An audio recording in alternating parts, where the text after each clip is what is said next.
Very good. All right, I'm getting the signal. We'll call the meeting to order. Please rise and join us in the pledge.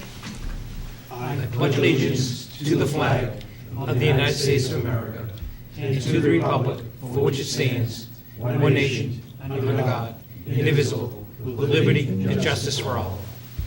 Good evening. Welcome. Those who are joining us in the audience and those viewing us at home.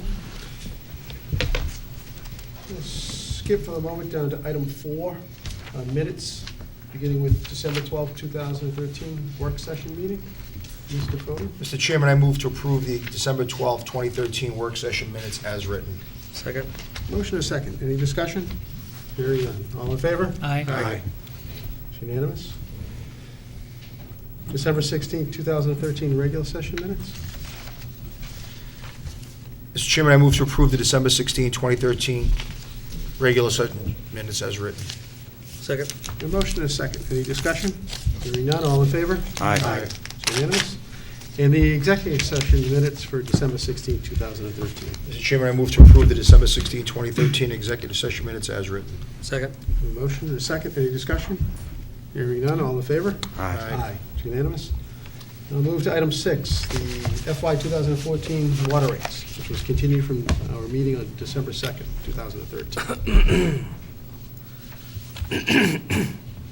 Mark, were you expecting Mr. Cannavale as well? I think he is here, I'm not sure. Do you want to find him? I'll go. Oh, thanks, Tom. While we wait, we'll go to a license renewal, Starbucks.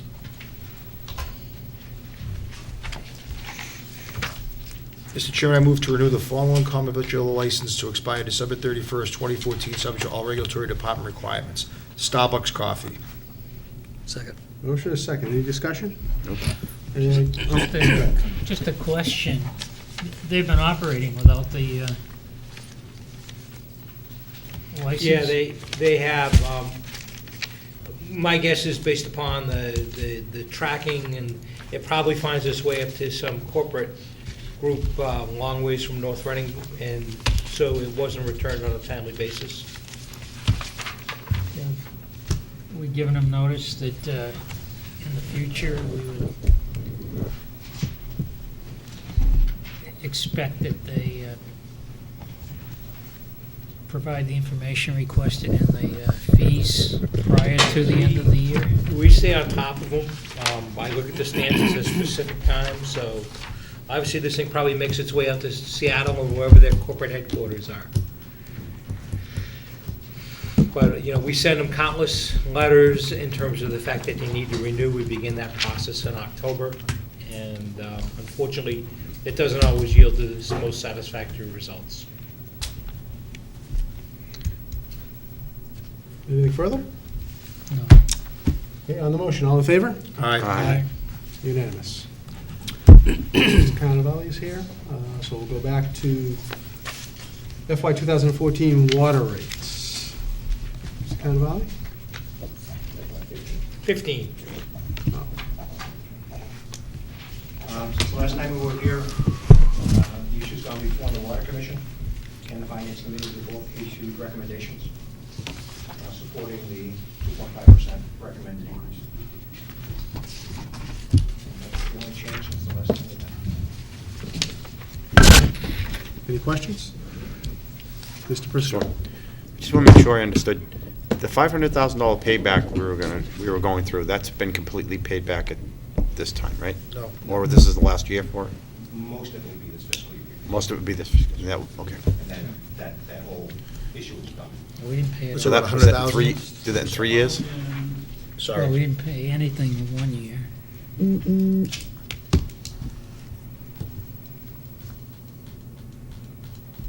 Yeah, the retained earnings from FY 2013 haven't been transferred yet. That'll be done in June, but after that's done, there's about $95,000 remaining to be repaid. Okay. And that's a year and a half earlier than we expected, 2 years? I can't remember. Yes. We were shooting for $100,000 per year over a 5-year period. That's correct. But it was a new rate structure and a lot of variables there. Yeah. Obviously, the first year came in much higher than we anticipated. So we're going to have that extra money going forward. and we're gonna add another 2.5%. The money in the stabilization fund will be there for use for what I anticipate is soft cost for some of the engineering work we're doing now. With the annual retainer, correct me if I'm wrong, the annual retainer earnings has shrunk. Right. Yes, sir. Okay, So it's not as though there's retained earnings of a couple $100,000 on an annual basis. All right, All right, we that's what- recognize it was higher than we anticipated, so for the Yep. last 2 years, we recommended no increase. Okay. And as the water department expenses increased and no increase in revenue, it seems to get closer and closer to breaking even. perfect. Thank you. Good, perfect, thank you. Mr. Foch? So I think Mr. Conrally answered, or partially answered, what I was going to ask. What is going to happen with the funds once they're paid back? I mean, I know they've been, All right, as part of the capital submission, we made a capital plan submission through the Water Commission, and I think you gentlemen have seen it. Roughly about the same time, we got our draft copy, advanced draft of the water master plan, and then on the FY15 capital, I submitted different projects or more projects. So it's kind of in a flux, but there are a lot of projects that I would call soft cost projects, engineering or studies that you probably wouldn't bond for. I would anticipate we use some of that money, and I have not had discussion with Greg or Liz about that yet, what they would prefer. But I think the intent of that money was to do minor projects that are not bondable. I think that would be the preference. I guess Steve or Bob can answer that. I wasn't here that long ago. But the intent of the infrastructure fund was to fund. Yeah, my only concern is, and I wholeheartedly agree, we need to start looking at years out and 2.5 over, the next whatever number of years to make sure we don't get that spike again. Right. But more concerned with, what are we gonna do with that money just sitting there? I wholeheartedly agree it should be used for something, but the problem I'm having is to go ahead and vote at 2.5% and then see that money still sitting there untouched Right. next year for stuff that we could have been using it for. From a timing standpoint, the water master plan we've just updated, it's the first time in 20 years, so that would give us a 10-year window of projects we need to do, just for the infrastructure we're gonna keep. And if we keep proposing and going forward with the MWRA water option or other water options, so we have the base system that's always gonna be in place, this maintenance needs, and then the studies for the additional things, so. I guess the way I would look at it, based on the fact that we need to come up with another source of water, or we've got to make some major improvements to our current well structure and continue to let the rates go up, buying water from Andover. If anything, we don't have enough money in the capital fund, rather than, so the more we put in there in preparation for what's coming in the next 3, 4, 5 years, the better off we're going to be. And I think Dick is right with respect to soft cost associated with the things, the hurdles that we're going to have to jump through to get everything in place for the water. I don't disagree. I agree 100%. That's why I was concerned that I didn't want them to come back to us again later on saying we need these soft costs and put it in the CIP when we have $800,000 sitting there. That's all I'm saying. We should have a better handle in probably less than 6 months. This is where, from the subcommittee as well, here's some projects we think we should be doing this year, next year, and the year forth. And then we'll have an associated recommended funding plan or funding source for your consideration. Thank you. Thank you. Anyone else? Mr. Laird? Just in relation to the proposed fee structures, Yes, sir. there's some substantial increases. I guess I don't have a clear understanding of from a quantifying standpoint, really how many people pay these fees, and how many people are going to be impacted by it. I mean, those that have fire protection, there'll be an impact there, but, when someone, I'm just taking temporary use of a hydrant, it's zero at this point, and now it's $100 plus a tier 2 rate. If someone's having a water line replaced at their home or has a problem with their water lines, is that? Well, the temporary hydrant use, that's actually the current rate. We're not actually recommending an increase to that. So that is an temporary hydrant use. That's basically for like a contractor coming in that needs a hydrant for either construction purposes or, say, a hydroseeder that wants to come into the DPW and fill up their hydroseeding truck at the DPW. I guess what I'm trying to figure out is, how many people are going to be impacted, just on an annual basis? How many people have their meters tested or removed and reset, things of that nature. Again, it's $20 here, $20 there, it's $100 for meter change, meter charges, no, 5/8 inch from 195 to 300, 3/4 inch, 195 to 360. Just on the meters themselves, those top three that you're looking at, the 5/8, 3/4, and 1-inch water meter, we haven't adjusted that cost in a long time. What adjustment Close is to 10 needed? years. Just what is adjustment is needed? I mean, right now, it's The- just the size of the, No, but Is what it I'm the saying, meter the cost, the themselves? physical Maybe it's cost, and this is adjustment for of cost, somebody who's not- building a new home. The cost for us to supply a 5/8 inch water meter, plus the radio read that we use now, plus the different fittings to put it in, is $300. That's what it costs us now. okay. We're currently charging people $195 All right, for I it. guess And then the that's- larger meters, obviously the cost is bigger, so the differential is Right. even bigger. Well, for the homeowner with the meter, if the meter goes bad, the town pays 100% of the cost. That's not an additional cost to the resident. Okay, so these This are is a new, new install. Unless it freezes and there's, Unless there's some negligence, which is very rare in this town. Just going down fire flow tests, that happens maybe 4 times a year. Again, that's a contractor coming in, they need fire flow information for a sprinkler system or to renew their insurance. It's not something a homeowner would ever pay, but it's something a company might pay. although some of the larger homes are required to do it? No, very rarely. It's more for Okay, You know, commercial? commercial-type buildings or industrial buildings. Fire protection fees, again, those are commercial industrial fees. They're not something a homeowner would see. The tapping fees, it's new construction. If you're building a home, you have a new tap to go to your home, so that's all new construction as well. But existing homes, put a new water line in, gotta put a new meter in, how's that work? Just as if it's a new install? No. Well, The only thing the resident is responsible for is from the shut-off in the curb into the house. The Right. town owns the meter. If the meter goes bad, 99.9% of the time, it's a town responsibility at no cost. Okay. And from the water main to the shut-off at the curb, that's town-owned piece as well. So anything goes wrong with that, it's 100% a town expense through a repair. but that piece of, as Dick was saying, that piece of the service from the shut-off into your home, that is owned by the homeowner. So if it goes bad, it's a matter of getting a contractor in to replace that.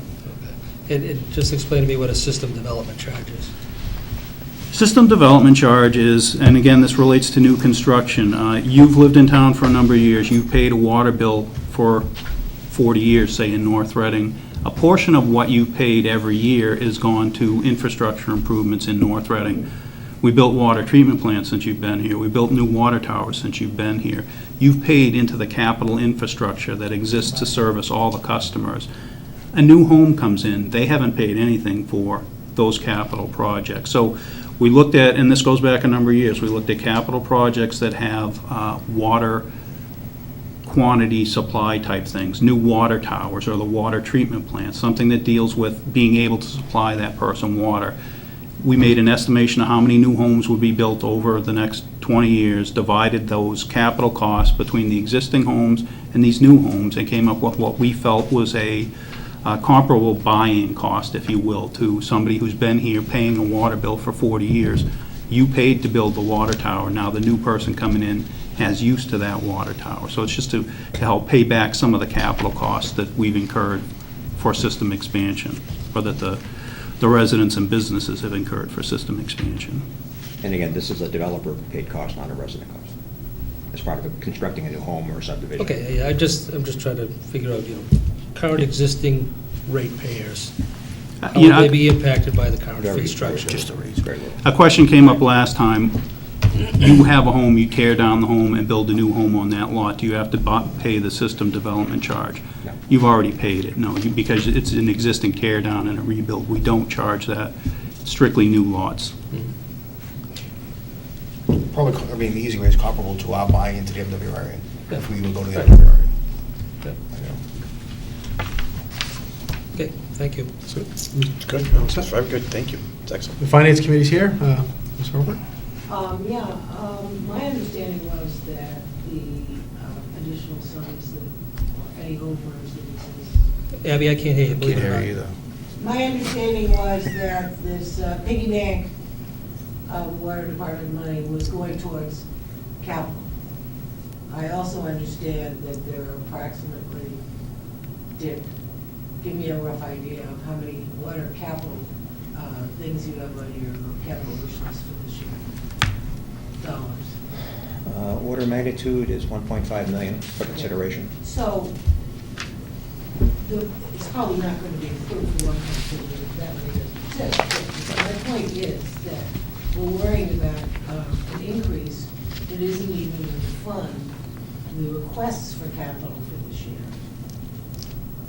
There really isn't, the question that the finance committee has is, what should that amount be that's in reserve, for lack of a better term, ultimately, all right? Right now, at the end of this year, we'll be down to way below what we wanted to be at. And without this increase, we certainly won't be able to fund capital to state. So I think that I'm not quite sure that the question is even.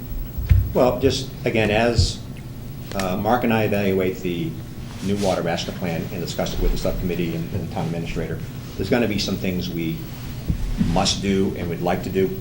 So that's going to generate a, what do we need for bonding versus cash from this. So we will, once we probably determine the projects and the sequence, we'll probably look at financing options, whether it be from this source or from bonding options.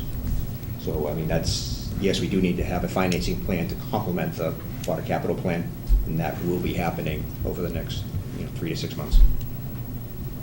So just, there's quite an extensive list of projects the consultants have recommended. This is the first master plan in over 22 years. So it's a big document to look at and evaluate. So unfortunately, the timing of this and the capital submission was out of sequence. So we just put something on paper just to get something in the pipeline. We realize, and I've talked to some of the selectmen, Bob, and I think Mike, about when we figure what we have to do, maybe we'll have to change some of the things we've submitted to actually make sure we have the right projects in the right sequence. Mr. Keller? The bonding options, as you described, we're going to need a fund to satisfy the debt service. Yes, sir. So this fund would be used for either the debt service on the capital project or as cash in capital projects, probably mostly debt service, I would think, but. No, mostly the cash, because our debt service for the projects 20 years ago are dropping dramatically. So our debt services, I understand that. for purposes of the rates, we keep the debt service level. So there is available bonding capability. But this again, we do need, I agree, we need to discuss it so it's more clear between all the parties that are involved. Yeah, you weren't at the last selectmen's meeting, but the point the finance committee was trying to make is that we need to determine what the size of this reserve fund should be. Right. And it just by happenstance that we're able to, that we were trying to pay back $100,000 a year, and it was more than that in the earlier years, but we need to size that to fit the capital and probably soft costs as well, whatever the program is, we need to size it for that. And that's going to be an iterative process between the selectmen, the town administrator, Mark and myself, and you and Liz, you guys and Liz, to come up with again, agreed upon sequence of the projects, and then agreed upon what makes sense from a bonding or cash funding standpoint. Right? So yes, I agree, but there's a lot of work to happen first. Oh, yeah. Oh, yeah. There's no way we can do it. So again, we're saying that the debt service, current debt service is dropping off significantly. Yes, sir. Are we taking the difference between what we allocate on a straight line basis and what's dropping off and putting it in the reserves? Well, let me rephrase. I wasn't totally correct. Some of it's dropping off from the construction 20 years ago, but Right, the draft EIR, some vehicle purchases, there's been some new bondable things right. that are offsetting the drops. So it's not a straight, No, but artificial straight lining. But it's less. Right now, we're at a point where it's less than what it has been. You know, my point is, if that's the case, what we've been used to paying should be going into reserves for capital expenditures and soft costs for future, Yeah, they're just, future projects. You know, so For your if information, if we're really going to budget this way, you know, from a rate standpoint, you know, that we're anticipating debt service to be at this level, you know, and it drops off like this, the difference, the delta should be put into reserves. as you're going forward. And then once in a while, you get a blip up here, and you're able to absorb it, and then it comes back down again. Again, there's quite My guess is, quite a bit of projects. You see this, No, I know debt that. service table, there's a I'm lot aware of it. But But yes. from a straight dollars and cents standpoint, if that's what we're saying we're doing, then we should be allocating those savings to the stabilization fund, or whatever you want to call it, Yes, sir. or the capital fund. Right. And then establish our rates at a point where we can sustain a certain amount based upon what our anticipated projects are, without having a huge spike in the rates. Yes, sir. You know, one of the things is, our rates not just appear to be high, but are high. They're high for a whole host of reasons. One, we can't produce enough water for ourselves, we're purchasing it from Andover. But we're still in better shape than a lot of communities because we are paying as we go. We have made the adjustments necessary to fund the water department and the debt service associated with it and the capital improvements. Other communities like the next to the north are now getting caught short because they haven't been treating it as an enterprise. And, so while it appears as though ours are high in comparison to other communities, it's really a true reflection of the cost of operating. So it's not masked in any way and subsidized with the regular tax dollars. Anything further? Ms. Well, Sarah? I just, if you assume, and this is just hypothetical, that the cost of operating the water department doesn't increase, and our capital, debt payments are going down because we haven't bonded anything else, at year end, there'll be more water surplus, to which we then need to make a decision of what to do with it. Put it in a capital account, or use it for direct payout for infrastructure projects. True. So, I mean, it's an enterprise, the money stays within the enterprise. And we know we have a large capital expenditure coming. So. Yeah, and it's just important that the public understands that, don't anticipate a rate reduction, in the foreseeable future, for sure, because we have major investments that need to be made, There's one thing whatever route we take. I guess the public might not know this, but currently, we purchase over half our water from the town of Andover, and we simultaneously have our own water system that wells, treatment systems, and distribution. So we basically have two systems. Right. So if we can possibly get to another source of MWRA, we can eliminate part of that cost. So will it ever go down? Perhaps, but at least it won't keep going up. So right now, we are unique, and we have basically duplicate costs between staffing and equipment and chemicals, and that these initiatives might save the town in the long term some significant funds. Plus get more reliable water, plus more sustainability for economic development. So that's part of the bigger picture, to eliminate that duplicate cost. Board members, anything further? Finance Committee? Finance committee has already voted to recommend 2.5%. Thank you. The water commissioner. Oh, yes. Mr. Perkins, Yes, sir. on behalf of the Water Commission, would you, I am Like- on the Water Commission. yes. right, would you care to weigh in? I'm as a- sorry? Would you care to weigh in as a member of the Water Commission? No, I have no comments. No comment? Okay, thank you. All right, then on the motion, Mr. Fode. Mr. Chairman, I move to approve a 2.5% increase in water use rates and revise the charges as recommended by the Water Department effective July 1, 2014. Second. Motion and a second. Any further discussion? Hearing none, all in favor? Aye. It's unanimous. Thank you. Thank you. Thank you, gentlemen. Thank you. I believe we can go back to item 3. I believe Mr. Kobayashi has found our wonderful town of North Reading.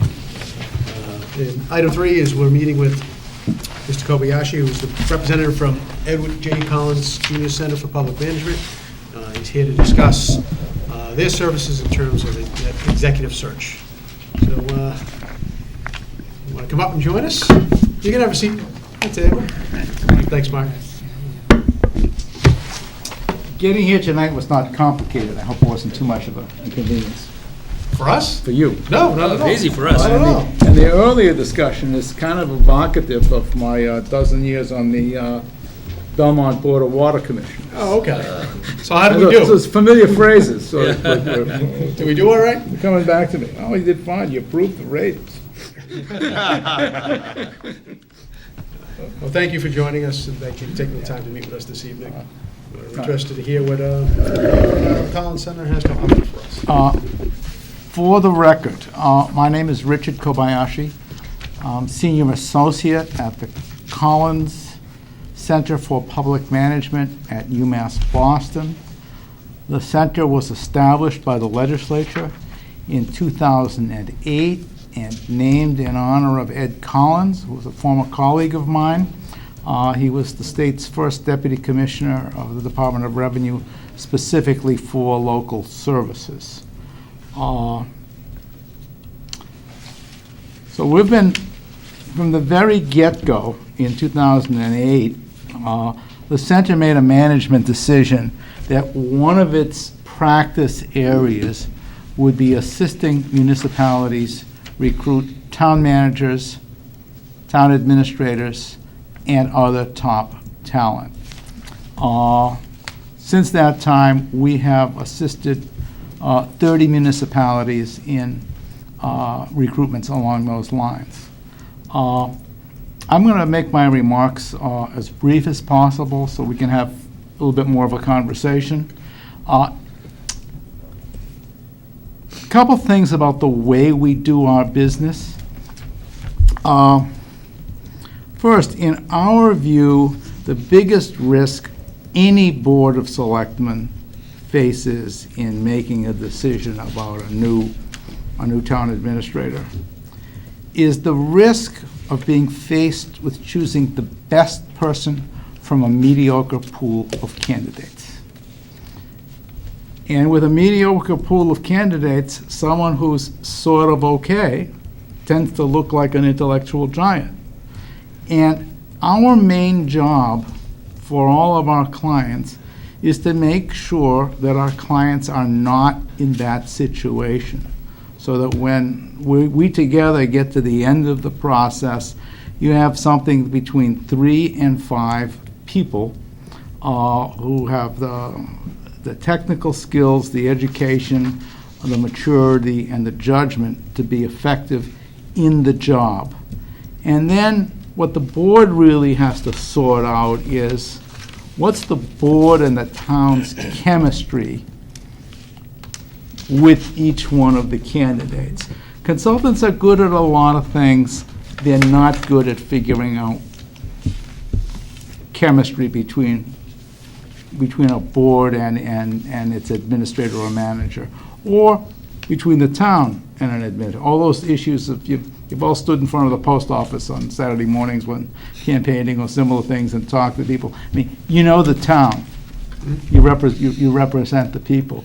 That we do not recommend that you choose Mr. A or Mrs. B. We will never say, golly gee, if you do not choose Dick Kobayashi, who is the best thing since sliced bread, you're out of your mind. We work through a careful process that has proved to work. We've done 30 of these since 2008. In every situation, the person who was appointed as a consequence of the process that we helped engender, run, facilitate, remains in place, except for in 2 instances. One of those was 4 out of the 5 members of the board changed, and they wanted a very different kind of person, and they wanted a very specific person. So there's a fundamental, we have democratic local governance, that's, that happens. And the other situation is the first chief administrative officer for the city of Springfield made a decision on appointment to only serve one appointed term of 3 years. His job was really to create the job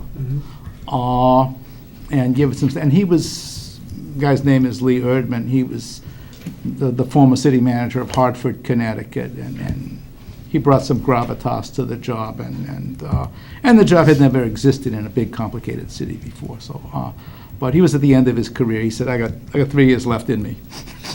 Said that going in. So we're very proud of the fact that the people that the processes that we run produce stick with their new employers, and their new employers stick with them.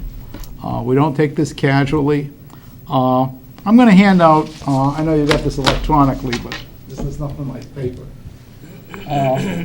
These kind of look the same, but they're not the same. Thank you. This is the standard record. I'll give you my quotes. You can kind of send these down. Sure.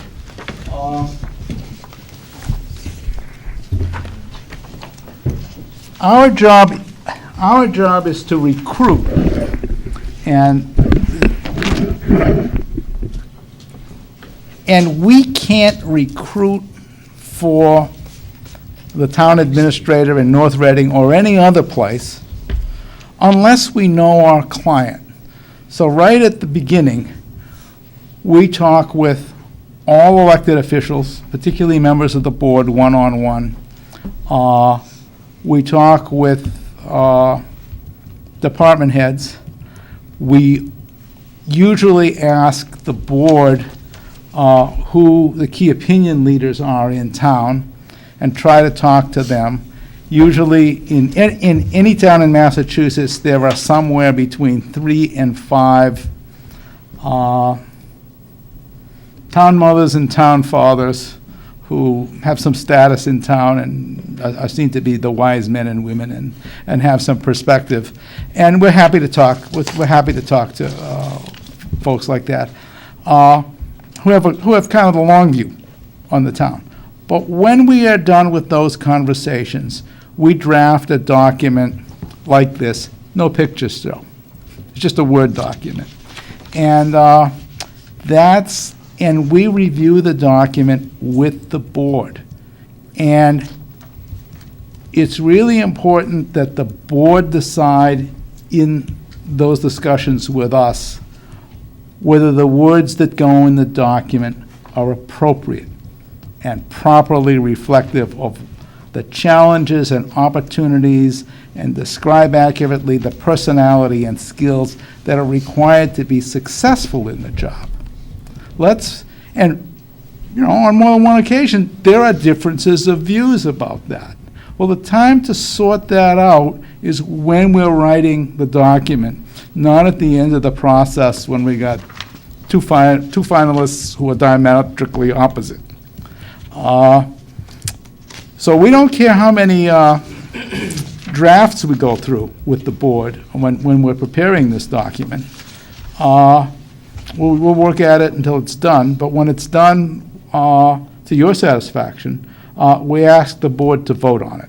Because what's really important is that we can represent to the city management community,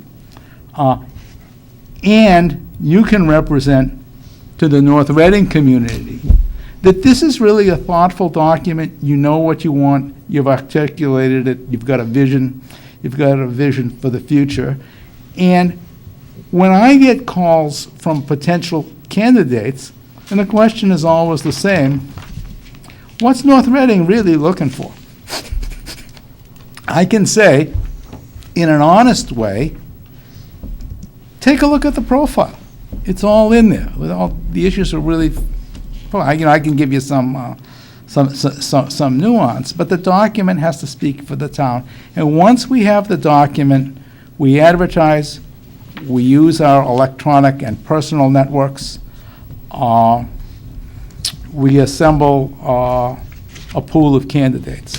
Now, because of the way the Massachusetts open meeting law works, this board cannot hold preliminary interviews in executive session.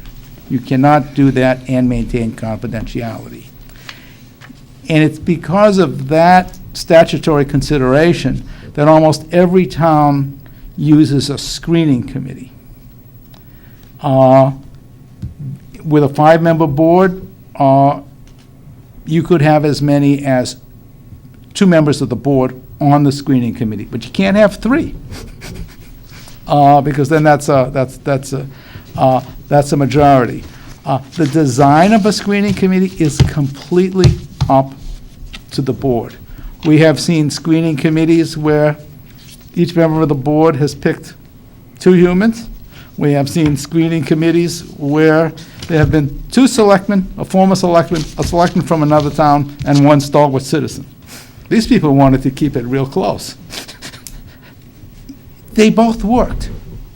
What's important is that the screening committee mechanism be a good reflection of what this board and this town will find helpful and useful.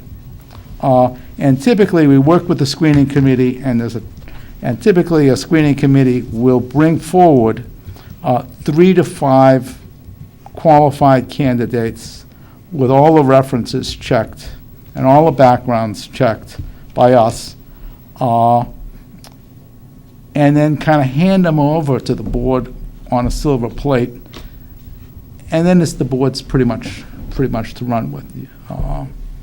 And so, once the profile's done, most of our work is with the screening committee. And once the screening committee hands the candidates to the board, our work is pretty much done. That's how we do it. People ask about time. People ask 2 questions. How long is this going to take? The answer is usually takes about 120 days. Sometimes you get a break and it goes a little faster. The tendency, of course, is for things to go slower, but and some of it has a lot to do with a screening committee's ability to find meeting dates where everybody can meet. You've got a big screening committee, it's harder, and if you've got a little screening committee, it's easier. So there's a lot of dynamics in there. The person that you will see on this assignment is me, or in the alternative, my colleague, Mary I. Carty, who's a professional municipal HR specialist who's worked with me for the last 4 years. We're the only 2 people who will actually do work on the project. We never use faculty. We never use students. The only people working on the project will be Mary and I. The work is never delegated down to lower level staff people. I want to stop right there and see if you have any questions. Board members? I didn't get, your associate's name is Mary? What was her last name? My associate's name is Mary I. Carty. It's AICARDI. Her bio is in the proposal, which you Okay. I think has been provided to you electronically. So, in terms of getting this thing going, once we make a decision, you arrange a schedule to meet with board members, with department heads, with key people of the community, and formulate this profile, basically, community profile. Correct. Then, if I understood you, that's reviewed by the board. Correct. And then, what's the time frame typically for that? 30 days? 30 days, okay. And then you start a search based on the profile, Correct. and you present, what's the target for candidates that get presented to the screening committee? Any idea? Well, the sequencing, the question is pretty interesting. It's about 30 days to get the profile done. And then we can't advertise unless we have something to sell. Of course. And that's really the sweet, and you can't make a first impression twice. So you don't want to, so you want to do this in an organized, professional way. So it's about 30 days to get the profile done and approved by the board. And then you start the advertising, and we leave the application period open typically for 4 weeks. It's nothing magic about 4 weeks. It can be a little bit more, a little less. But for planning purposes, we use 4 weeks. At that point, a week after the applications close, we can be meeting with the screening committee, going over the applications we have received. For a town like North Reading, it is reasonable to expect somewhere between 18 and 25 applications, not all of them worthy of consideration. The numbers aren't really important. And in a typical situation like this, we would recommend to the screening committee that they take a hard look at maybe 10 to 12 of that number, but we don't work to a quota either. If somebody is worth laying eyes on paper, we'll share that. And with every screening committee, we show them a table with all the applicants, and when we meet with them, either I or Mary have all of the resumes, and if someone says, well, in the deck you gave us, Dick Kobayashi's name isn't there, but I see he's applied. Could I see his resume? And I'll say, sure, I got it in my bag. You want to see it? And usually people say, oh, I can see why he doesn't quite measure up to the folks that you have in. But we try to operate in a very transparent way with the screening committee. We don't want folks to feel that Mary and I are figuring out who's going to be the next town administrator in a small closet lit with a 5-watt bulb. So they get to see it every now and then a screening committee will pull a resume that we haven't advanced. Last winter in Great Barrington, they said, gee, we would like to see, this woman's resume. And then they said, well, we would like to talk with her. And then they fell in love with her, and she became the town manager. And it's all because I and Mary didn't know that Great Barrington, way out in western Massachusetts, is actually a suburb of New York City. In the psychology of the political establishment. And this woman was, senior mid-level operative in Mayor Bloomberg's office in New York City. I'm saying, New England town, 7,000, open town meeting. I don't quite see how this can work, but they saw how it could work. So that's kind of a story of how a collaborative relationship with a screening committee works. So getting back. Sure, I'm sorry, it's kind of a long answer to your question, Yeah, I'm no, sorry. that's okay. So getting back to, you've taken the profile, you've gone out and advertised. Where do you advertise? This is a very small profession. The two places to advertise are in the Mass Municipal Association. And we see those. And in the International City Management Association, electronic jobs newsletter. Everybody in the city management universe who's looking for a job or keeping their finger on the pulse of where key actors are moving in the profession reads their state publication and the national one. And because the profession is so small, those two publications, if you place ads electronically, cover everybody, pretty much. And then, so you get a bunch of replies over a period of time.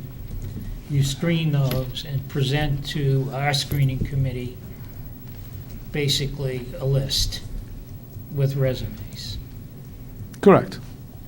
So you've done a pre-screening of all the candidates that have Correct. responded. And I got what you said about, well, the committee still has an option of going back Yeah. and looking at one that you may not have presented. Yeah, and in some cases, it builds confidence in what we're giving them, and there's a sense that there's no withholding. And sometimes people know things about their community and see things that we might not pick up on. So we really fully engage the screening committee. Okay, so following the process, screening committee gets resumes, arranges for interviews. Do they do that, or do you set that up? Well, if we sit on an evening and we go through a dozen resumes with the screening committee, usually at the end of the evening, the screening committee is ready to make a decision on who they want to talk to.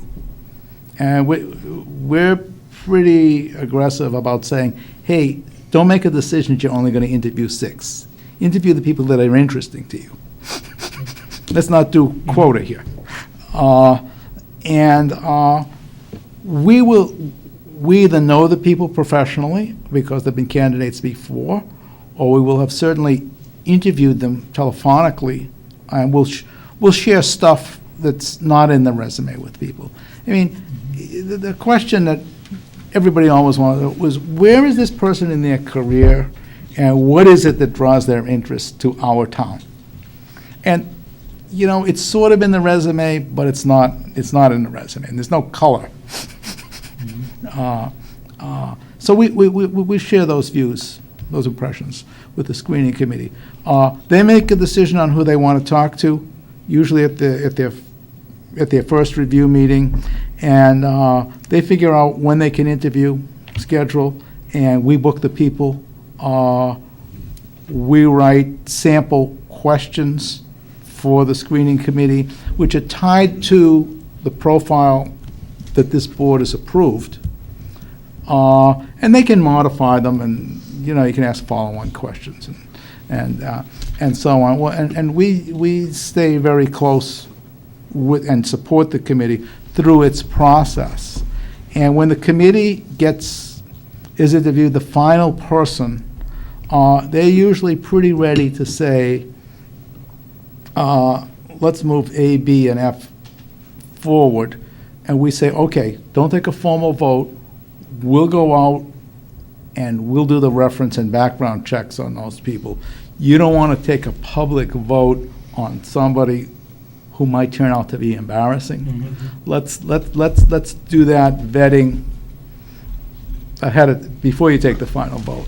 So that's when we do the reference checking, and usually we're able to confirm with the committee within 10 days or so, saying, gee, all the people that you tentatively propose to put forward, you know, all check out. We are professionally comfortable with you voting to move those folks forward.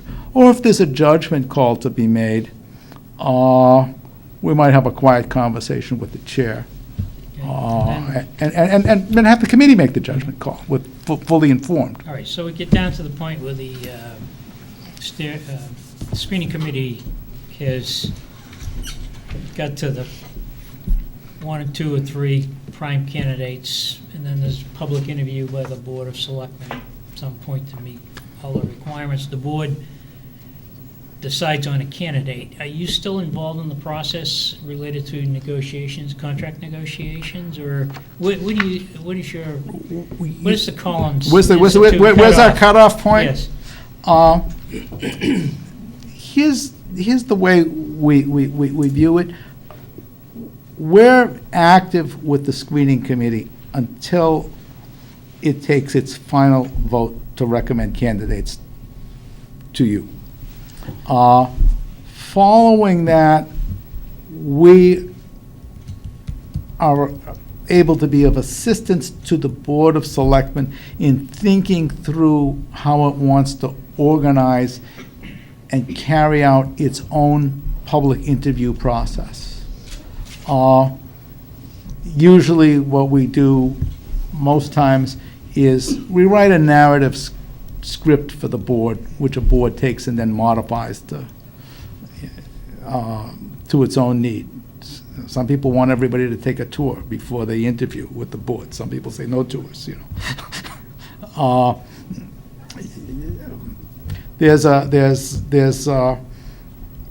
It's important that a candidate interview with the board in a formal way and in a way that the public can see.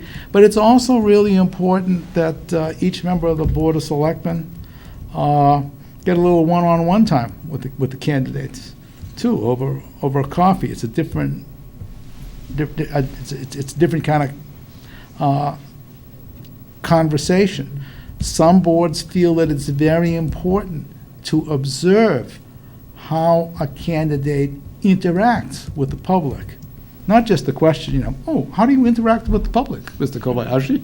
Oh, wonderfully, But I want to see that. So some boards have kind of, say, gee, a good thing to do is to have kind of as a part of a multi-day process, let's have a community reception for the 3 finalists and, folks that serve coffee and tea and cookies. And you can kind of watch, are people comfortable in their own skin interacting with people that they don't know all that well in a relatively high-stress situation, or not? And what does that tell you? I mean, you're kind of like a jury. You're taking in a lot of data. All the people you're going to lay eyes on are skilled and professional. This is about chemistry and how the person's going to represent this board and how they're going to interact with your citizens. So there's some techniques that we can suggest, but every community's set of expectations and every board's set of expectations is a little bit different. We can help kind of coach and facilitate. We never go to the final interviews. We never organize the final interviews. We don't watch them on television. We don't sit on the corner of the room. The people want to see, in our experience, that their elected officials are doing their own due diligence, making their own decisions, asking good questions, and are directly engaged in this very important process. And that's really easier to do if the consultant's gone by this time. How many communities, it's probably in the brochure here, have you assisted? 30, about 30. About 30, since 2008. And eight.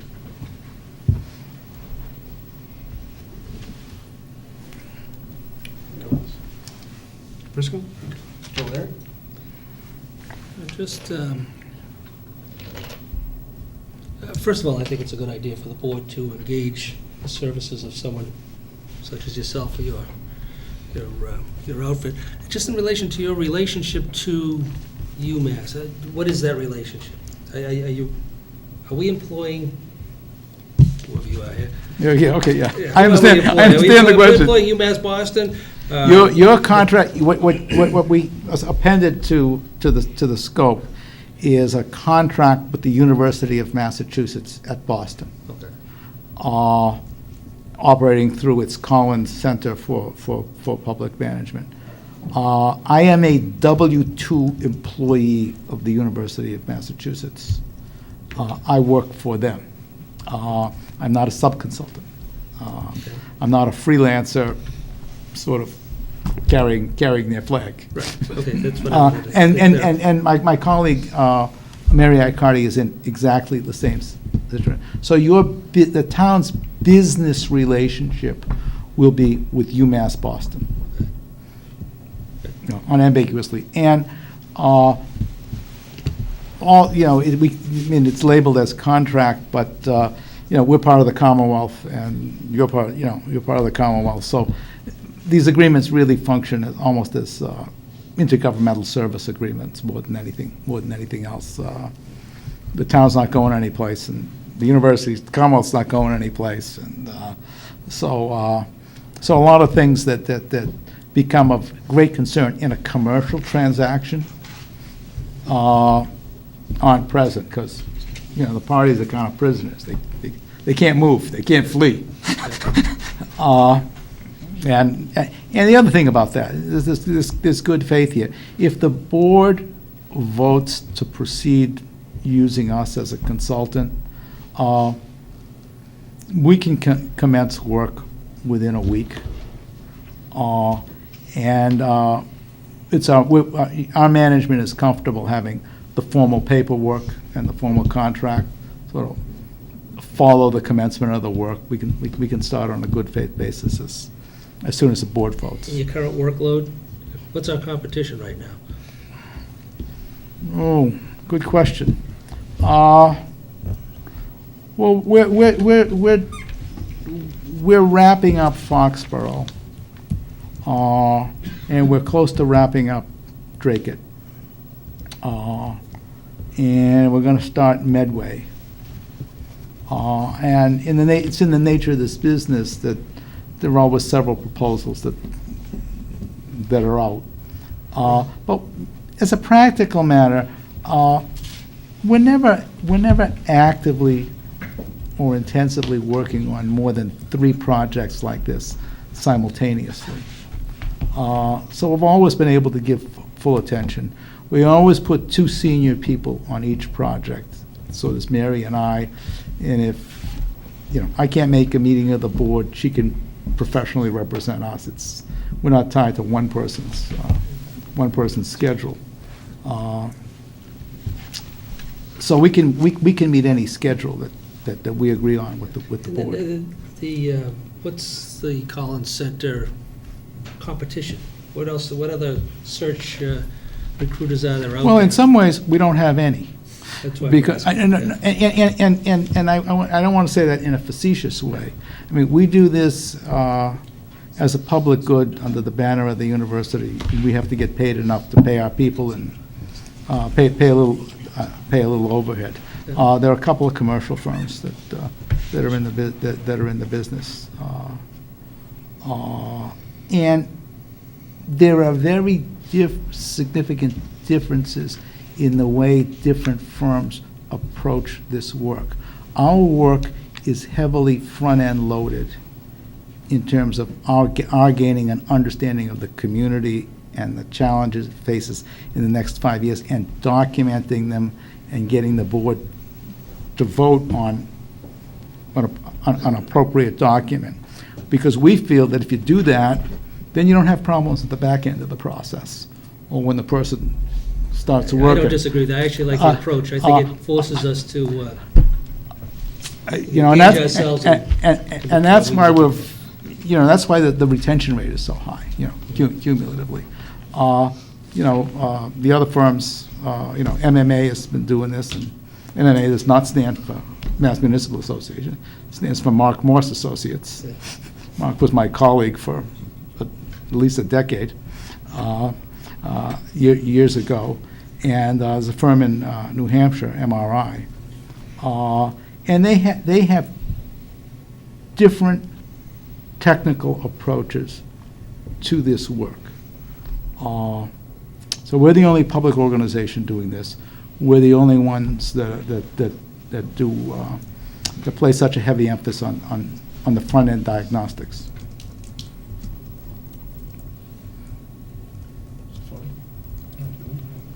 We have a couple members of the Finance Committee. Do you folks have any questions for Mr. Kobayashi?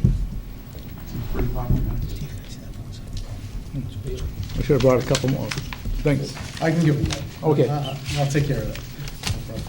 Mr. Perkins from Water Commission? How do you do? I wanted to find out, what is the cost of the service that you're providing? The professional fee is $14,000. 14,000. Okay.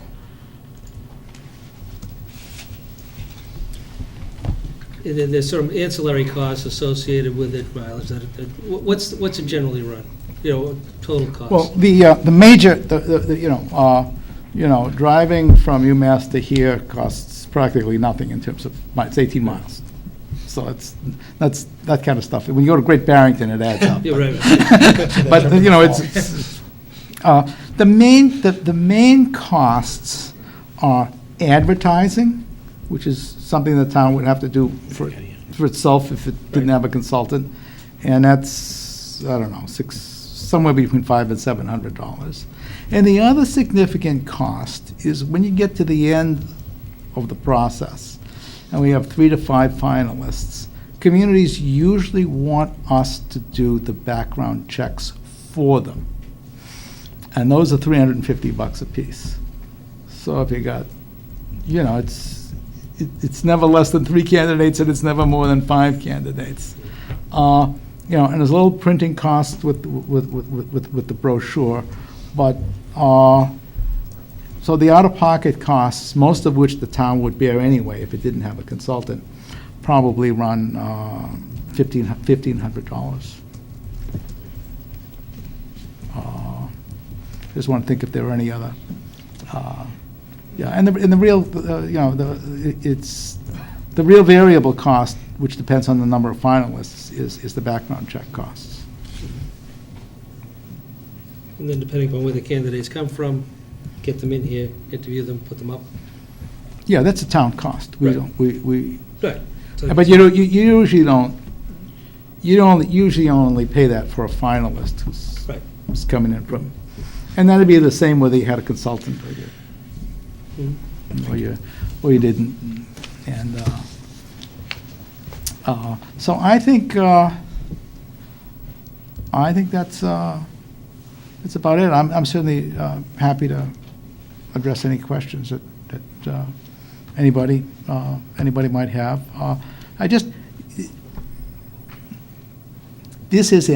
We get asked a question a lot.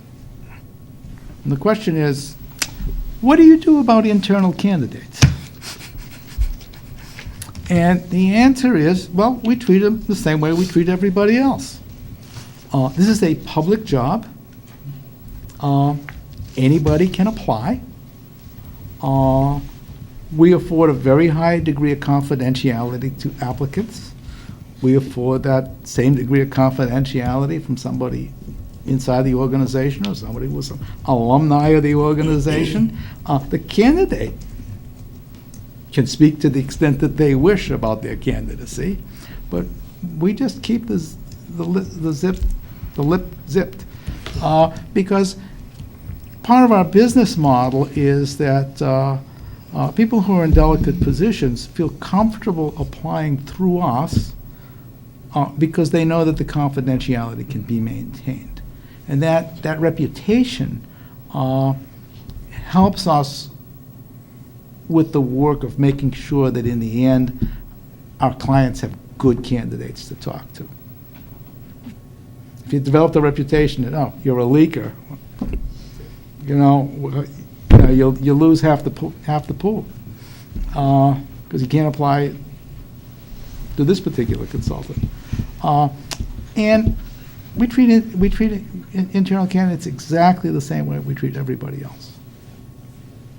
But on occasion, again, my guess is during the screening committee process, there may be some influences where local candidates may need to be interviewed. You know, that's come up. Right. You may be surprised. I've And only been through this about 4 or 5 times. And our view, our view with any screening committee is, you can interview, it's your decision who you interview. This is what we think. Well, someone says, well, Jack Smith has been a longtime resident of the community, and, we should spend an hour and chit-chat. And I said, well, that's fine if you want to start the process of the 1,000 telephone calls. They'll go to you, not to us. And someone says, oh, geez, I never thought of that. Maybe this is not such a good idea. But we kind of leave it as a committee decision. And you remember, your charge, we have a standard charge to a screening committee. Your charge to the committee is to bring forth somebody who meets the criteria that this board voted. Not their own vision of who ought to have a chance to present themselves. You're giving the screening committee a very specific charge to do the town's work as your designee. And, sometimes you have to work through what's in the charge and, but people are usually able to do it. But we're great respecters of the fact that you don't have democratic local governance unless you let the people who were elected actually make the decisions. What role have you seen as far as the application process? Have local boards played in saying, I'd like to see all of them, a list of all the applicants, as opposed to the top 12 or 10 or? You mean the boards of selectmen? Yeah. Yeah. That, well, you know what we say? No, That's not the process the board purchased. right? Because how can you do that and maintain the confidentiality that's crucial to our business model? If it's really important, put 2 members of the Board of Selectmen on the screening committee. There's a mechanism for that can be worked in to the pattern. And, 1 or 2 members of the board on the screening committee. Happens all the time, always works out well. If it's considered, we did Carver, there was one member, it was kind of a funny situation, 5-member board. 2 members of the board are municipal employees, they have to recuse themselves. So it's really a 3-member board. One of the able to vote members of the board put himself essentially on the screening committee, chaired it, but there was a wide representation from other parts of the community, and they got 4 excellent candidates, and they just chose the one. So there was some selectmen presence with the committee all through, and that can be very, very helpful. Other communities, it's keep this far away from the board. Town of Framingham a couple of years ago, they do everything by 10s there. Every selectman appoints 2 people to every committee they have.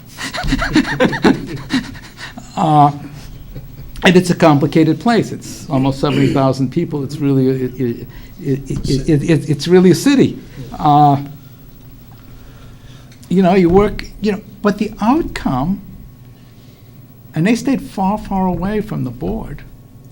And every selectman had 2 hardwired representatives. But the outcome was very acceptable, and they're very pleased with the person that they have in the manager's job. It was a difficult process. Well, what really counts is the outcome.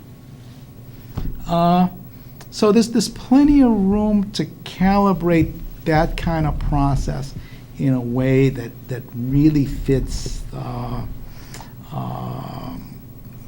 the civic conditions in North Reading. And we can help you do that. We don't have ideology about screening committee, but because of the way the open meeting law is written, it's a very important device, and it can be really designed to help the board. Ms. Hobart? Nope. It's been answered. You've had this, been with this, the Collins Institute, was founded in 2008. What brought you to that? What were you doing before that? Were you involved in the process? I was the president of a national public sector recruiting firm, in which the founder had died, and the family asked me to sustain it as a business until it could be sold. And then after it was sold, it was sold at just a little bit before the time that the Collins Center was founded, so it was kind of a natural transition. Anything else? Board members? No? Thank you for your time. Pleasure meeting you. Thank you for coming. Thank in. you very much. I'm sorry I was late, but there's something It's quite about all right. driving in the Another dark and the really fog. And how are the water rates here? Thank you, gentlemen. I appreciate the courtesy. Thank you very much.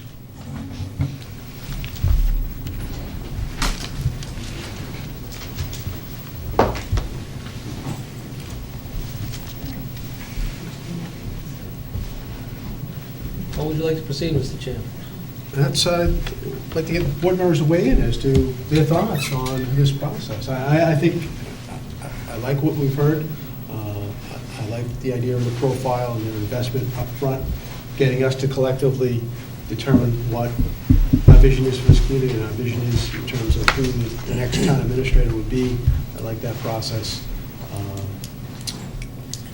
I'm a proponent of going with the Collins Center. I'm a proponent, first of all, of the process. Secondly, I'm a proponent of the Collins Center. I like the idea of the public-type institution rather than private sector. I think there's, what I've seen in the past is with some of the private recruiting firms, it gets very parochial and incestuous. I mean, there is a small pool of candidates that seem to shift around. Same thing with superintendent of schools. When those vacancies occur, people are seeking employment there. And I think this is a pretty good neutral party, and I like the association. That's why I asked what the real association was, who are we hiring here? So I like the way that it's structured. I think the way he's proposing it, I think it's going to be a very useful exercise for this board to go through to try and define really, what's our vision, what type of individual are we looking for, and the upfront approach, as he says, front-end loading it is very important, particularly this juncture, where we sit right now. So I'm in favor of moving forward. I'm much in support of it. It parallels things that we've done, adding a much higher level of professionalism, and also the idea of starting off by determining exactly what the board is looking for. Knowing about the community itself, I think, is a big benefit. So I think from a financing point of view, we probably have to go big. Our friends over there. So you're here, Bob, sorry. But we ought to take a look, if we decide to go forward, which I think, my reading of the sense is that the board's interested in doing that, then next step is to figure out how we can finance it. I agree. I think after listening to him tonight, I think he did a great job, and I think it adds some integrity to the whole process, and having an outside entity, outside public entity come in here and find out what we're looking for, but not only us, but some other people in the community, and then to move forward from that and try and find a perfect fit for the community. So, and I like some of the questions that Steve brought up, and at what point do you draw the line as far as letting us know who the candidates and all that? I think once the steering committee makes their recommendation, I don't want to know anybody else, and I think it's fair to them also. So I think that's a great point. I think I would love to go forward with it. First go. No, I mean, I spent a tremendous amount of time doing research on all of these, even the private companies, and this definitely came to the top. That's why I sent you all that information. I really love the idea that it's a fixed cost too, so we can control that, and it's obviously very professional. I love the way they use the brochure and the way they go out and grab their candidates, and they're involved in the process. I think it's an excellent way for us to go forward. So next step in the process, go to the finance committee and look for funding? I think step one is to review with Mr. Balakonis what is in the town administrator's budget, what's in the selectmen's budget, and determine what we need. It would appear, part of the reason for my question was, what are the other ancillary costs? I mean, you said, maybe $1,500. It appears to be a little bit more than that. It's like more like $2,500. Right. Yeah, so I'm thinking it's a $20,000. It's a $20,000 Right. commitment, and hopefully you don't spend it all. Right, but some of those other costs we would have had to. Right, you have to anyway. yeah. No, it's the $14,000 what you're buying. Right.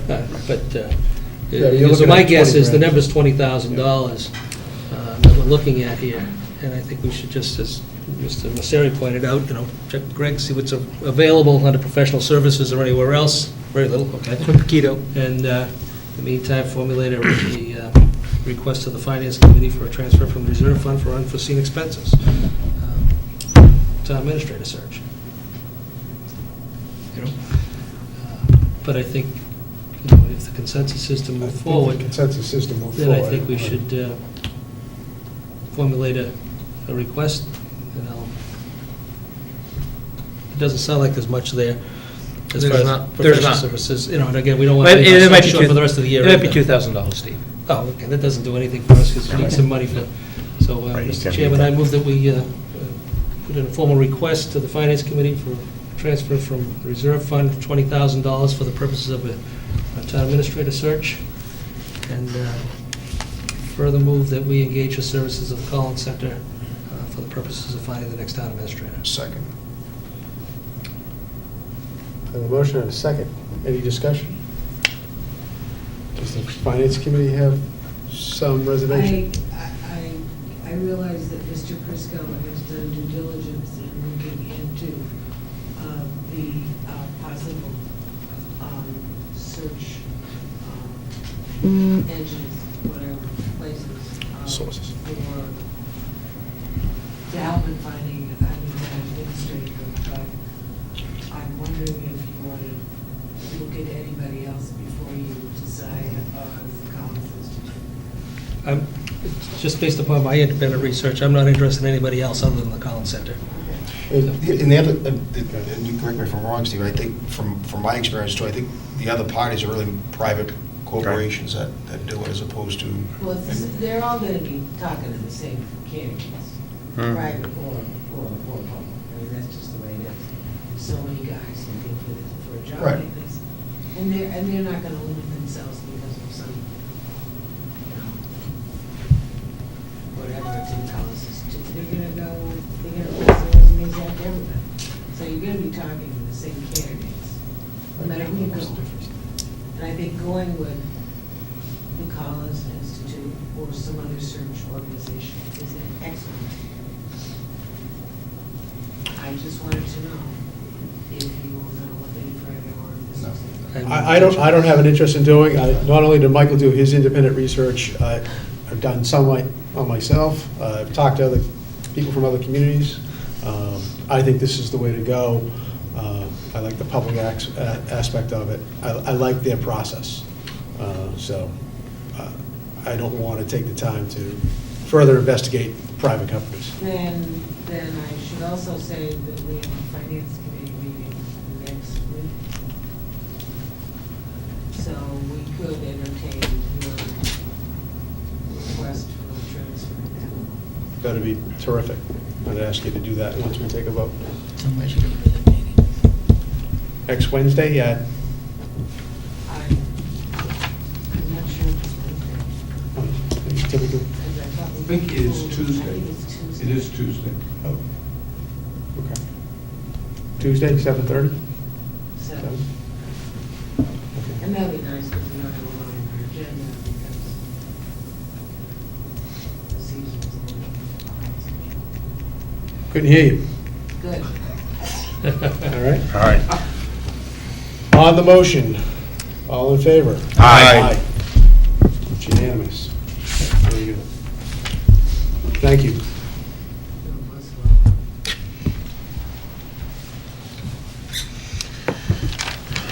Anyone have a public comment?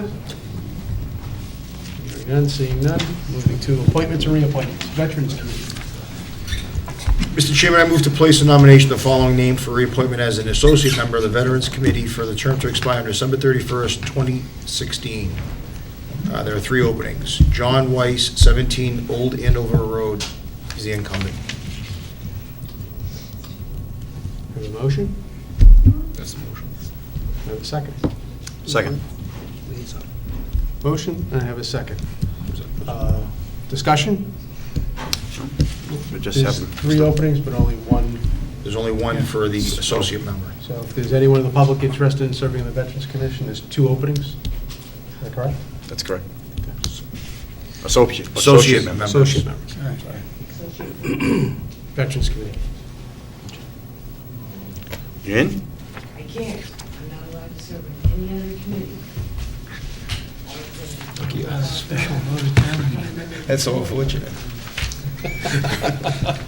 All in favor of the motion? Aye. Aye. It's unanimous. Was that to permanently exclude him from any other committee? Is that what that was? I forgot what the motion was. It's always a pleasure to see you. I'll see you Friday. Good thing she didn't have a mic on her. I forgot what the motion was. Sure to encourage the moderator to reappoint. Thanks for coming. Mr. Chairman, I move to place a nomination of the following name for appointment as a member of the Veterans Committee for a term to expire on December 31st, 2016, 3 openings. Kenneth Ravioli, 7 Kings Row, incumbent. Second. A motion and a second. Any further discussion? Hearing none. All in favor? Aye. It's unanimous. And I thank those who serve on all committees, but especially this Veterans Committee. It's an important committee in town. And I would encourage we have more veterans in town now. Anyone who's interested to, if you like, and have some time to get involved. Is that all? That is it. Town Administrator's Report. Hello, Mr. Chairman and board members. I'd like to report on the hiring of our new firefighter paramedics. I'm pleased to announce that I'll be appointing Corey Harris and Daniel Kessel as our new firefighter paramedics. These were positions that were approved as part of the budget for this fiscal year. Both individuals were selected from a field of 7 candidates. They were candidates, each of them were interviewed, and there was an extensive background check that was conducted. The chief and his senior force was involved and did a very thorough and complete job in interviewing and screening the candidates. The individuals will be sworn in officially this coming Thursday, and they'll assume the position immediately. Part of the reason as to why this thing has dragged out a bit is the fact, number one, that it's a civil service appointment, but secondly, once a candidate is selected, he undergoes a medical evaluation and also what's called a physical abilities or PAT test. And both of those are prerequisites for their appointment, and both individuals pass those tests and their medical evaluation. That leaves one remaining firefighter paramedic position to be filled, and that will be filled upon receipt of a new civil service list.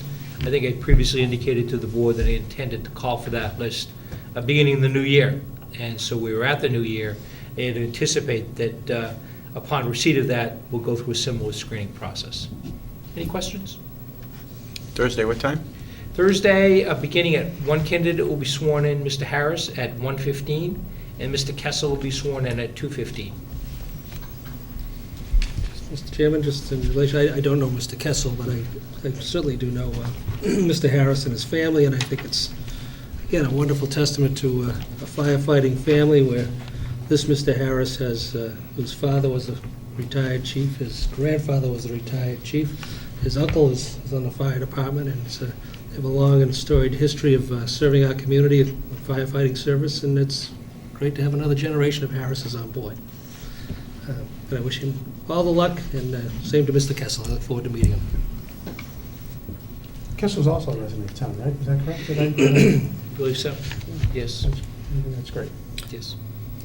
Fortunate to end up with 2 qualified individuals.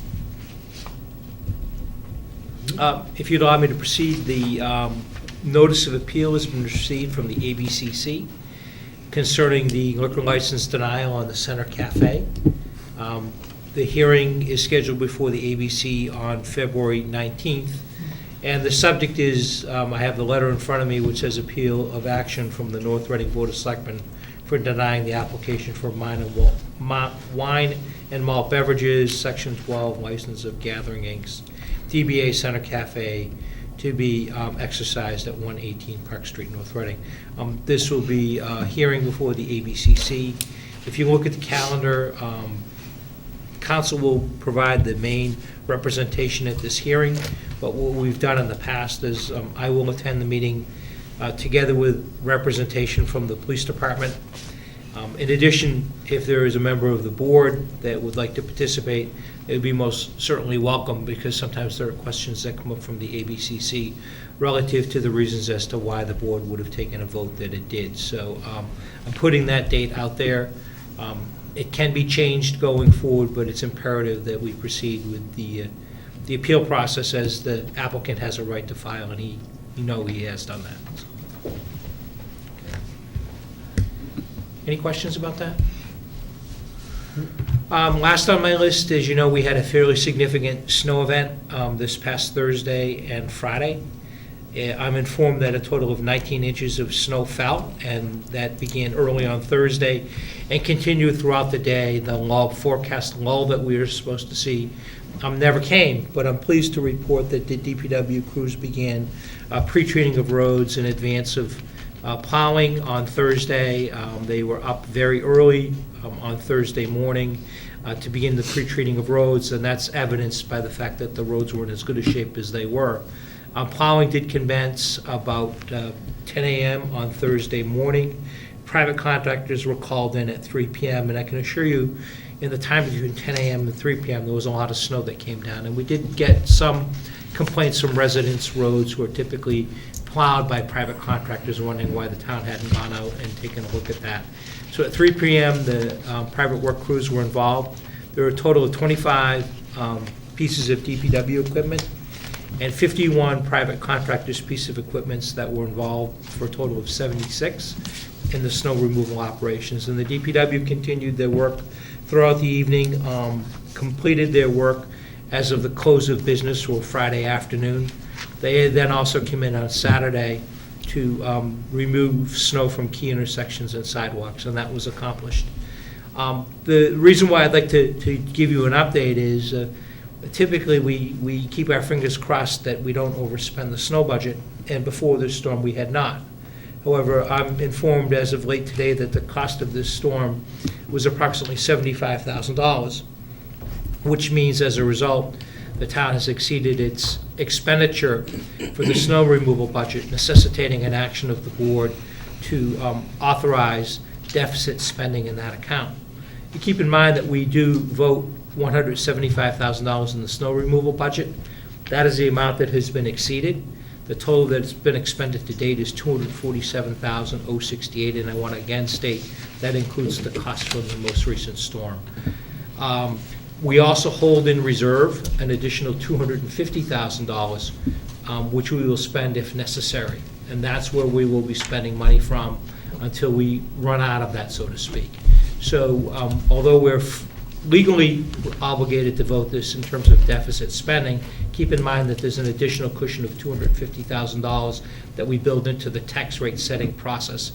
And those monies will be recovered when the town sets its tax rate in the fall of 2014. So keep in mind that you will run a deficit. You can run a deficit up to $250,000, and that deficit will be covered by monies that we've set aside in the budget.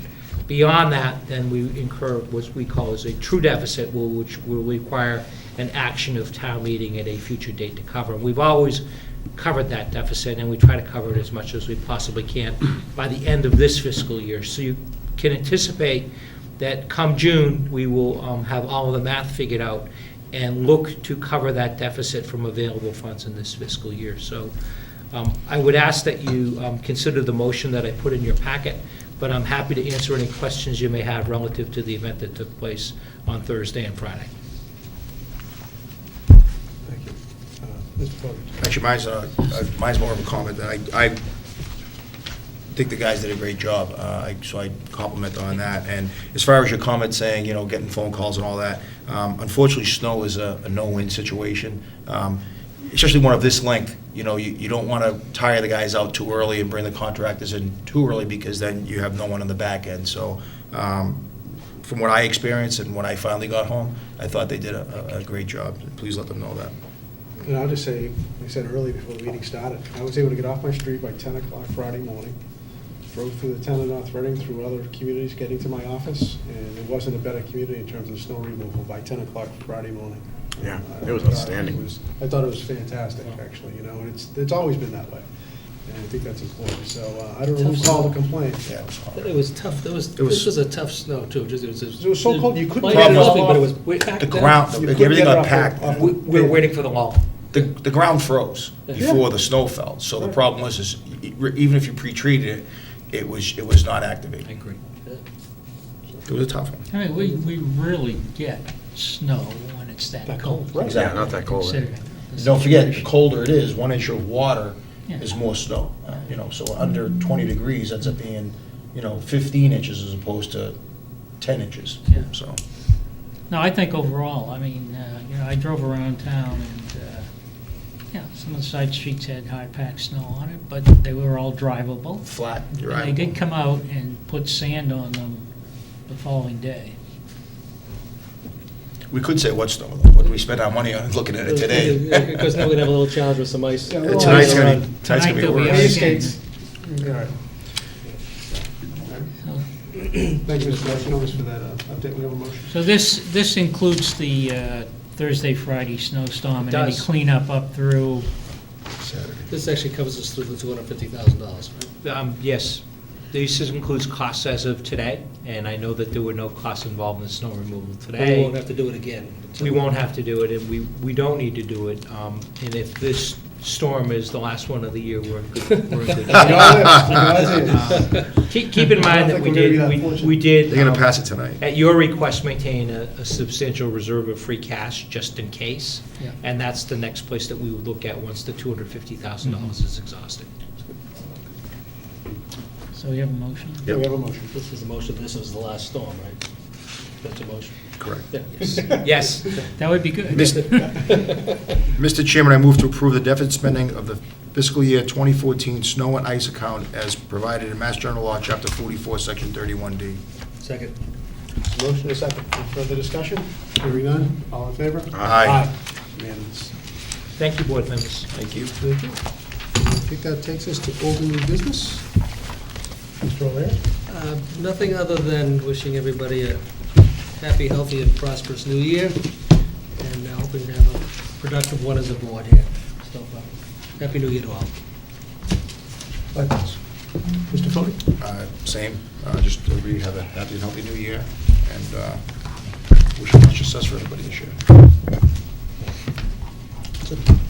Thank you. Mr. Bashir?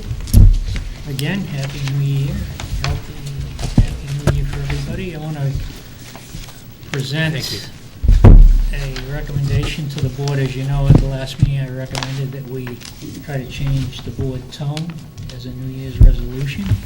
And part and parcel to that, I'm proposing this language, which at our next meeting we would consider for first reading, but give everybody a chance to look at it, to add to section 1.11 of our policy manual.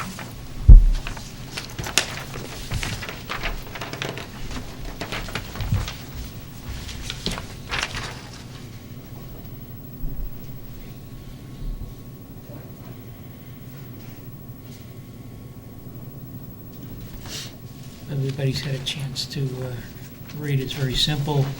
And my thoughts here are that in the heat of all the difficult tasks that come before us, sometimes we kind of lose sight of what our leadership role is, and in public meetings, how we look to the public. And I think the past year, we've slid quite a bit associated with public image and how we've treated guests at our meetings, and I think going forward, we need to change that. My proposal to the policy is just as a reminder to the board to take heed in the way we interact with visitors at our public meetings.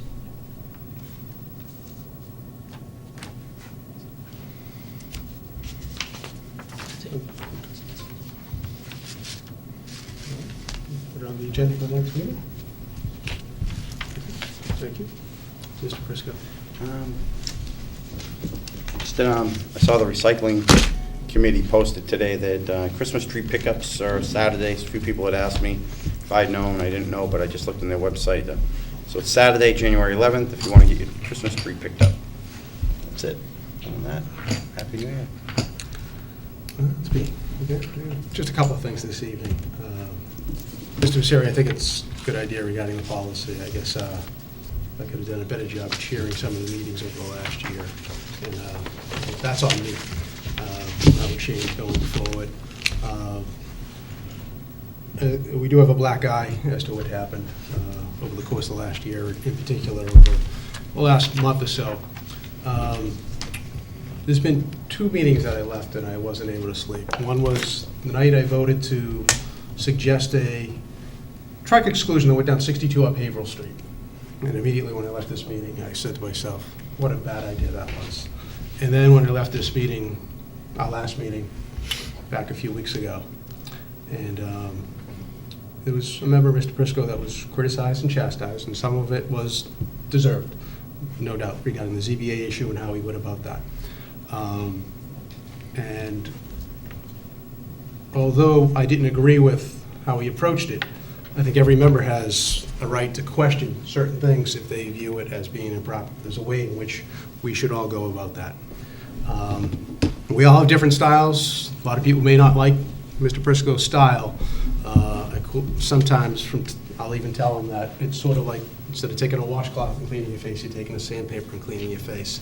However, I know in my dealings with him, and I've known him since before he got on the board as a member of the Fiscal Advisory Committee, when I was a liaison to that there's no doubt in my mind that he has the best interests of this community in mind. He is the first one, or typically one of the ones, who rolls up his sleeves, whatever needs to be done for the town, whether it's the food pantry, the senior center, and most, in particular, the secondary school building committee, when we faced a budget crisis issue some 15 months ago. There was meetings that felt like they were nightly and weekends. He was there every step of the way. So that's the other side that I see of Mr. Prisco. And that's a side that I value as a colleague of his on the board. And as everyone knows, I am friends with Michael, and I hope to be friends with him long after I am no longer on this board, and I value that friendship. But I speak tonight as a colleague from this board that although there was reasons that we addressed at a meeting ago that had to be addressed due to how he handled a certain particular situation, but I know as one member of this board that he certainly has the best interests of this community in mind. And I feel to say that at the meeting a few weeks ago, and I regretted that when I left. So that's what I have to say specifically related to him. On another issue personal to me, I think everyone is aware that my term on this board concludes with the election of May 6th. I spoke to Mrs. Statt's office this morning. She advises me that nomination papers will be available in a couple of weeks. It's been a complete honor and privilege to serve this community for 2 terms. This is a community that my wife and I chose to raise our children in back in 1999. From the get-go, I got involved in some capacity. It started with youth athletics when my son became old enough to play, and it evolved over time when about 6 years ago I saw that there was a need and I could contribute to this community in other ways, and I chose to run with the great support from a large number of this community. And since that time, I've gotten to know some very wonderful people in this community, both town employees and residents that if I had not run and had not got elected, probably would not have otherwise met. And there's quite a few of those that will be friends going forward, and I value those friendships. I'm the type of person who gets involved when I think I can add something or come up with a solution to a problem. I don't sit on the sidelines and cast stones. I look to get involved and try to help solve or contribute in a positive way. And I approached every decision that I've made to date on this board, making that decision with the best interests of this community, the community I've called home for almost 15 years to the day. And that's been my guiding principle, what's in the best interest of this community. However, over the last year, with my law practice and other pursuits professionally that I'm interested in getting involved in, the age of my children, I have a high school sophomore who soon will be embarking upon his college search, and I have a daughter who's in the 7th grade, and as everyone knows who has children, the years pass very, very quickly.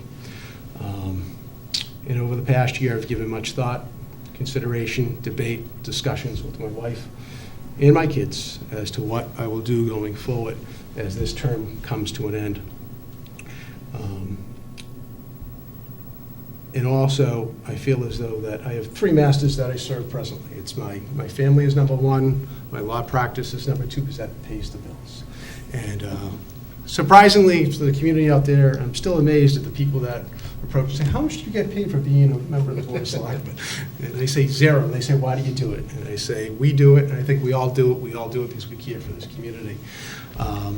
So with my law practice, my family responsibilities, and with the responsibilities of being a member of the Board of Selectmen, to me, to do it right, you have to invest the time to do it right in all three pursuits. And there's only so many hours in the day, and I don't feel as though I can serve the three masters as best as I possibly can as we go forward. So as a result, I think everyone knows where this is leading. As a result, I will not be seeking re-election to a third term. I completely appreciate and thank every member of this community who has given me the support over the 5+ years. I'm not going far. I'm still living here. Still will live here. Still love this community. And maybe at a future date, I'll look to become involved again when the time is right. But once again, I want to thank the entire community. Appreciate that. And I thank every single board member presently who's on this board and those that I've worked with in the past, all the members of any board or committee that I have come across and worked with. Most importantly, the secondary, not most importantly, but right now in terms of the secondary school building committee, I've been involved in various boards and committees before I even got involved here in the Board of Selectmen.